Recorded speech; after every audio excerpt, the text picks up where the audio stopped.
느헤미야 13장 1절에서 14절까지 말씀을 함께 읽겠습니다.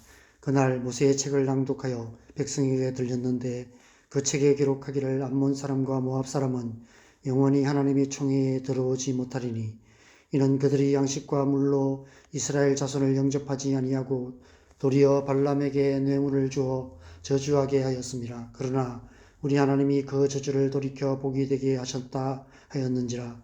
백성이 이 율법을 듣고 곧 섞인 무리를 이스라엘 가운데에서 모두 분리하였느니라.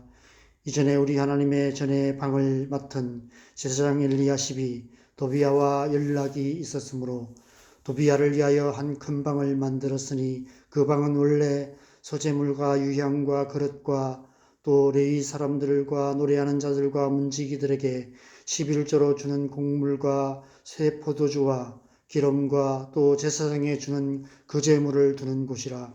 그때는 내가 예루살렘에 있지 아니하였느니라. 바벨론 왕 아닥사스다 32년에 내가 왕에게 나아갔다가 며칠 후에 왕에게 말미를 청하고 예루살렘에 이르렀어야 엘리야십이 도비야를 위하여 하나님의 전뜰에 방을 만든 악한 일을 안지라. 내가 심히 근심하여 도비야의 세간을 그 방 밖으로 다 내어 던지고 명령하여 그 방을 정결하게 하고 하나님의 전에 그릇과 소재물과 유향을 다시 그리로 들여 놓았느니라.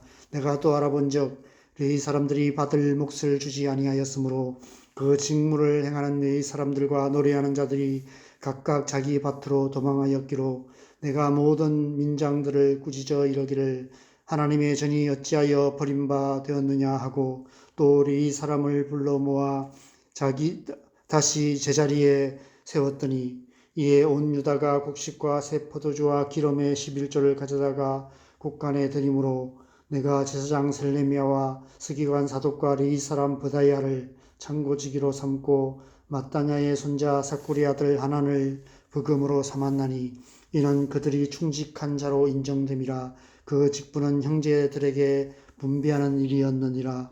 내 하나님이여 이 일로 말미암아 나를 기억하옵소서. 내 하나님의 전과 그 모든 직무를 위하여 내가 행한 선한 일을 도말하지 마옵소서. 아멘. 여러분, 우리는 하나님께서 거룩하게 구별하신 하나님의 백성들입니다. 그래서 우리는 이 세상과 구별된 거룩한 삶을 살아야 합니다. 이 세상 한가운데서도 이 세상이나 세상에 있는 것들의 마음 빼앗기지 않고 육신의 정욕, 안목의 정욕, 이생의 사랑을 따라 살지 않고 오직 하나님 한 분만을 사랑하며 하나님의 뜻을 행하는 삶을 살아야 합니다. 우리가 날마다 하나님의 말씀을 읽고 듣고 묵상하는 이유가 바로 이 때문입니다.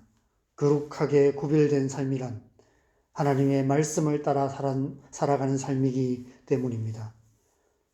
어제 말씀에서 예루살렘 성벽과 성문을 재건한 후 봉헌식을 행할 때 온 예루살렘이 함께 즐거워하는 하나님 나라의 역사가 시작되었습니다. 하나님께서 그들을 즐거워하게 하셨다라고 말씀하고 있습니다. 중요한 것은 이제부터 어떻게 사는가입니다.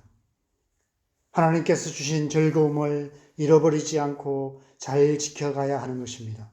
그러기 위해서는 날마다 순간마다 삶의 모든 영역에서 세상과 구별된 거룩한 삶을 살아야 합니다.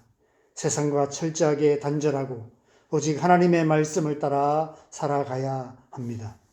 그래서 오늘 본문 1절에서 3절에서 느헤미야가 모세의 책, 곧 신명기 23장 3절 말씀을 따라 백성들 가운데서 암몬 사람과 모압 사람을 분리해서 이스라엘 총회에서 내보내는 특단의 조치를 내립니다. 쉽지 않은 일이었을 것입니다. 그 가운데는 오랫동안 이웃사촌으로 친밀한 관계를 맺었던 사람들도 있었을 것입니다.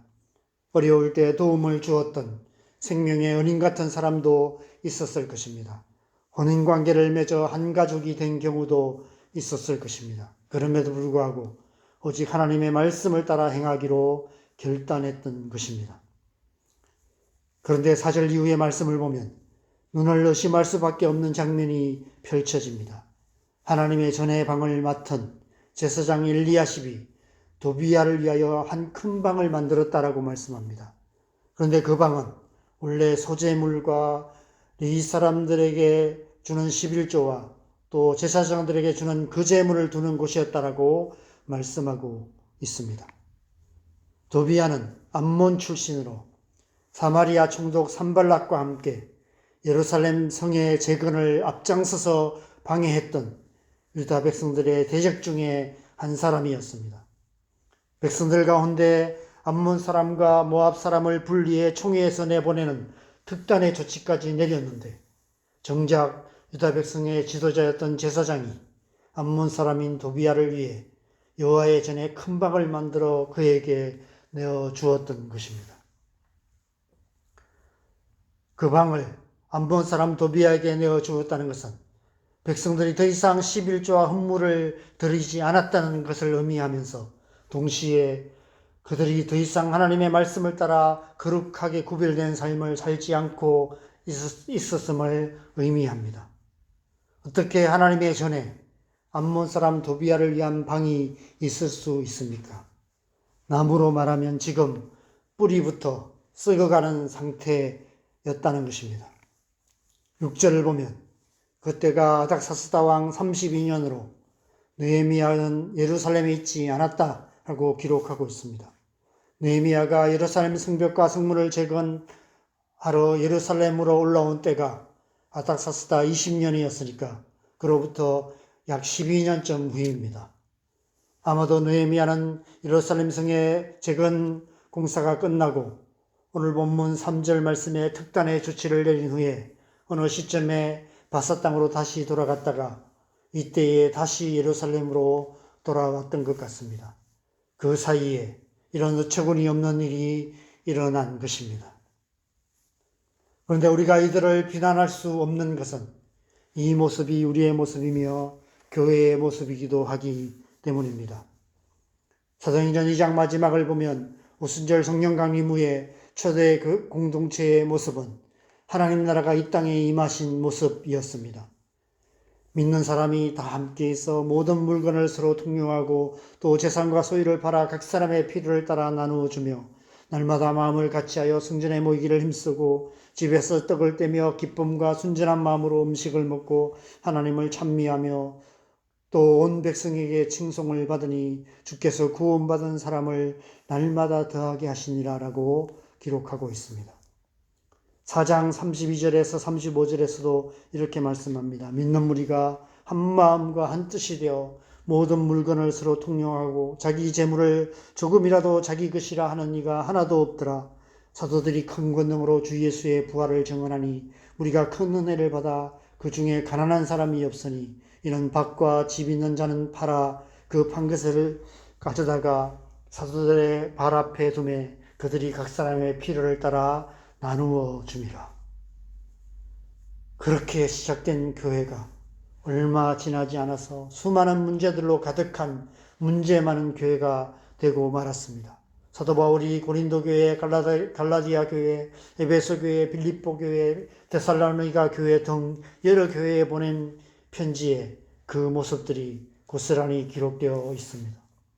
요한계시록 2장과 3장 말씀에서는 성령께서 소아시아 7교회를 향해 호되게 책망하시는 말씀이 기록되어 있습니다. 이 세상에서 거룩하게 구별된 하나님의 백성으로 살아가는 것이 쉽지 않습니다. 이 세상 속에서 교회가 교회다움을 지켜가는 것은 더더욱 쉽지 않습니다. 이 세상의 군세 잡은 자 마귀가 끊임없이 하나님의 백성들을 죄로 유혹하고 있기 때문입니다. 그 유혹을 이기고 거룩하게 구별된 삶을 살아가는 것이 쉽지 않습니다.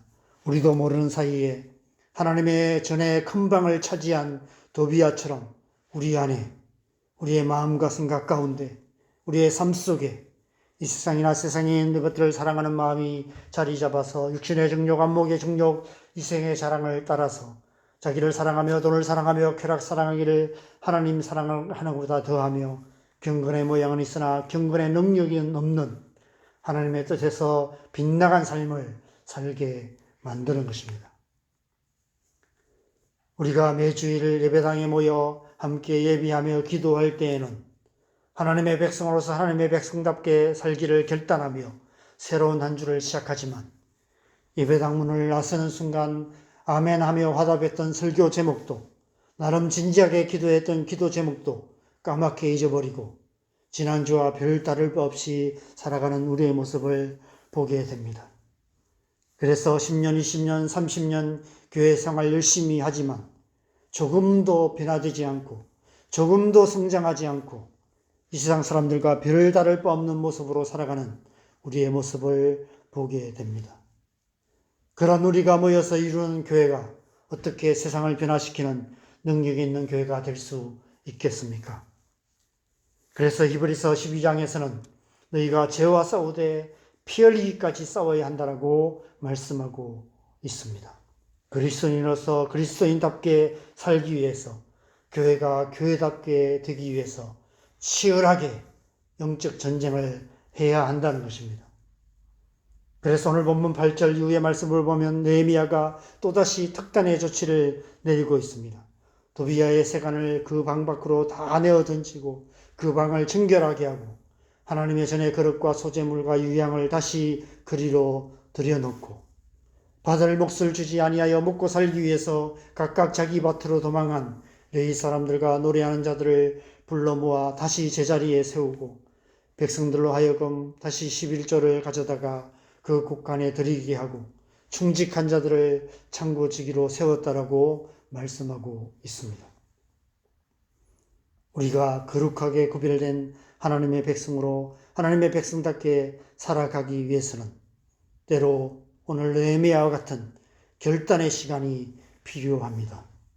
끊어버려야 할 것을 미련 없이 완전히 끊어버리기로 결단해야 합니다. 하나님의 성전된 우리의 마음과 생각을 정결하게 하기 위해 하나님 앞에 나아가 깊이 회개하는 시간을 가져야 합니다.